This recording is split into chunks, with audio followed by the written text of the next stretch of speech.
Australia Asia cup 1994 Sharjah. 1994 সালের দিকে পাকিস্তানের ব্যাটিং লাইন আপ ছিল তারকায় ঠাসা। ওপেনার সাইদ আনোয়ার দুর্দান্ত ছন্দে। অস্ট্রেলিয়া এশিয়া কাপের ফাইনালে তিনি খেলেন 47 রানের ইনিংস।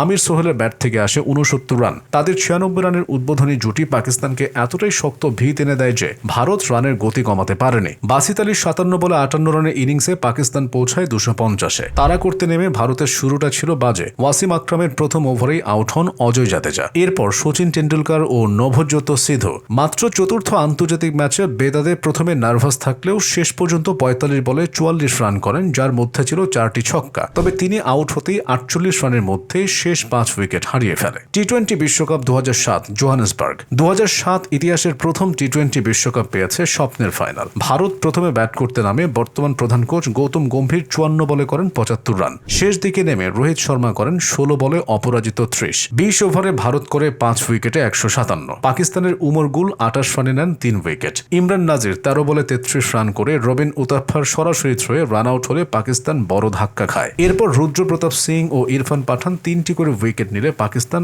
আরও পিছিয়ে পড়ে। শেষ ওভারে অধিনায়ক MS ধোনি বল তুলে দেন অখ্যাত যোগিন্দর শর্মার হাতে। প্রথমেই ওয়াইড, এরপর ডট, দ্বিতীয় বলে ছক্কা। 4 বলে দরকার 6 রান। জয় অনেকটাই পাকিস্তানের নাগালে। এরপর তৃতীয় বলটিতে মিসবাহ স্কুপ খেলার চেষ্টা করেন, কিন্তু ঠিকঠাক ব্যাটে না লাগায় বল যায় শর্ট ফাইন লেগ